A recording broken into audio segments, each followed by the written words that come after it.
Hey, good morning, you guys. So we are starting the process for our vehicle. Actually, we will call this Tom Murphy's car, even though this is a station vehicle. We are going to try to get it tested to see if it passes or fails. I have a series of questions they ask us, and we've kind of warmed up this car for a little bit. How long does this have to stay warmed up for before you can actually start the process? Just wondering. So we usually ask the participants to keep their vehicle running as soon as our traffic coordinators begin to say roll up the cars. So about 5 minutes, 3 minutes before they come into the testing tent. Okay, so we definitely did that. All right, so you need my registration. I need to figure out how to get out of the car. There you go. Thanks, Tom Murphy. All right, so this is my registration. Okay, and I'll make a copy of this. Okay, perfect. Just making a copy of it. So what's the actual process like? I know there's a few tests that we have to go through. So the and it's over there, right, and so the registration is copied. Let me remind you and the viewers, nothing other than the registration will ever be asked of the participants. So we don't even know your name. What's your name?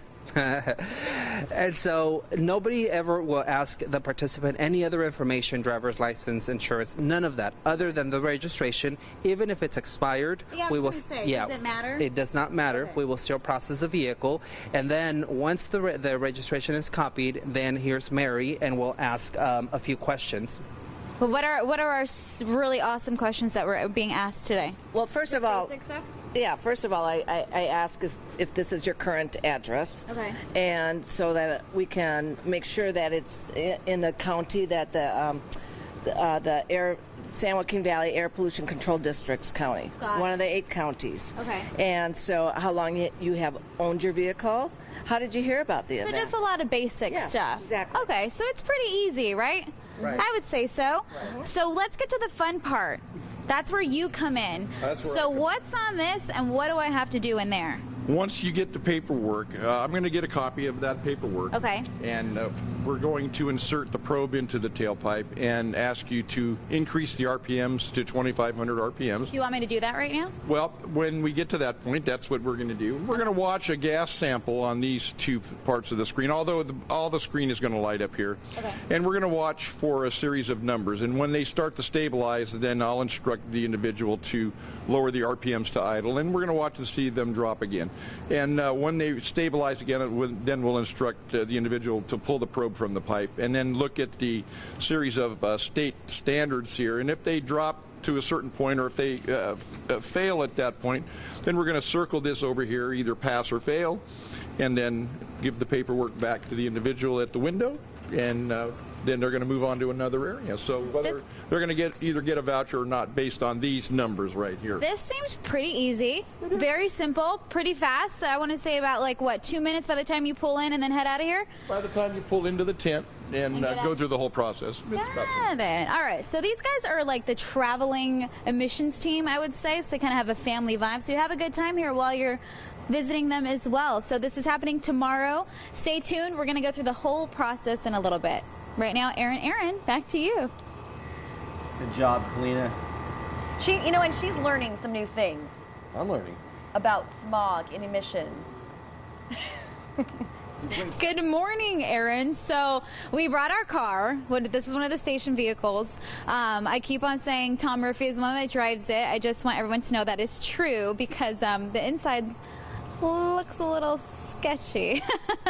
But, okay, so John, this is a moment of truth. Did this car pass the emissions test? Well, we're going to run that quick test on it. Oh, okay. So Roger's going to insert the probe in there, and then Jerry's going to accelerate to 2,500 RPMs, and we're going to get a reading on here real quick to check for partially burnt fuel and unburnt fuel. So if you could bring the RPMs up for me, Jerry. And we're going to primarily look at these 2 numbers here. Now, remember, we looked earlier and you did have a check engine light, so it does represent something wrong with this vehicle.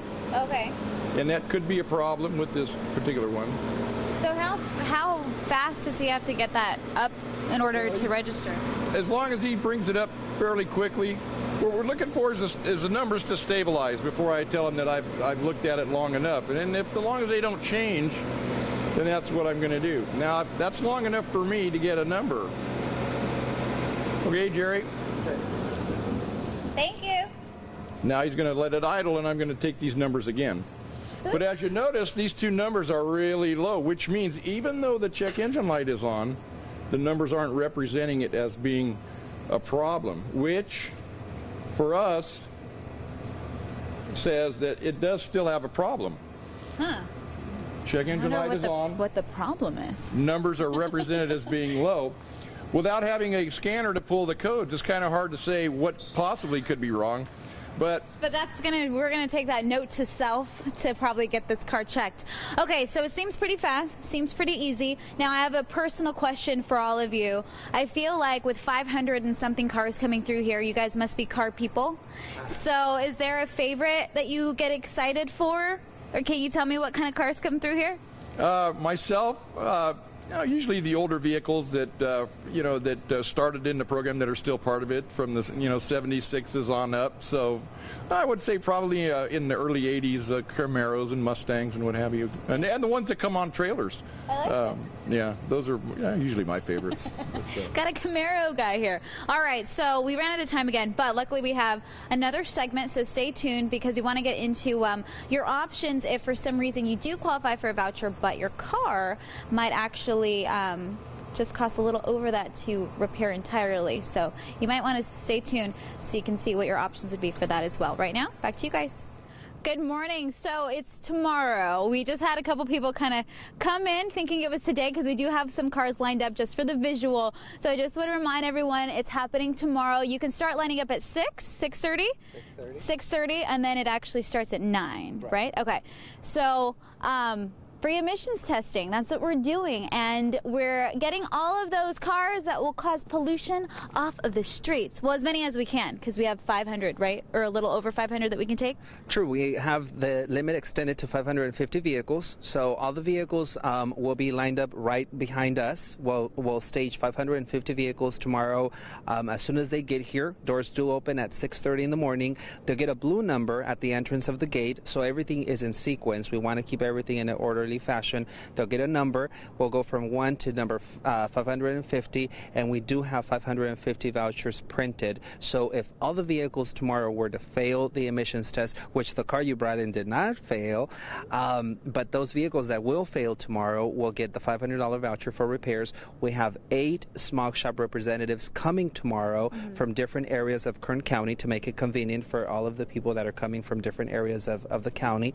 And it's going to be a big event. As you could see, people just saw that everything set up and they started coming to the event. I wanted to touch on one thing. So first of all, this is the P Street parking lot entrance, so just keep that in mind too. But you also said that you invite some other charities to kind of come here as well. So who do we have that will be on hand tomorrow? True. So we've invited the California Department of Insurance tomorrow. They do offer the low-cost insurance for low-income drivers. They'll be here tomorrow. We'll also be having Dignity Health, who'll be doing general health screening. We have Blue Skies Partners. We have the American Lung Associations. We have free food at 9 in the morning. Everybody loves that. Of course. Hot dogs? So, hot dogs. We have free grilled hot dogs. They're delicious. Everybody looks forward to that. And we have drinks throughout the day. Everything's free. Again, the event admission, everything's free. The $500, totally free, thanks to the San Joaquin Valley Air Pollution Control District. I like that. Hey, you guys, Jose just said you guys are going to extend it for an extra day. Are you excited? No? Absolutely. He's doing a solo tomorrow. He's doing a solo tomorrow. I tried. It's just going to be for one day, but it's okay because it's an amazing cause. So come tomorrow. If this is something that you're interested in and you actually need it, they'll take care of you. It's a very nice family environment. So again, P Street location, Kern County Fairgrounds, the parking lot right here. You'll see all the cones and hopefully all the cars lined up. Get here early so you can get seen the first, right? Yeah, first. We'll be back with more right now. Back to you guys.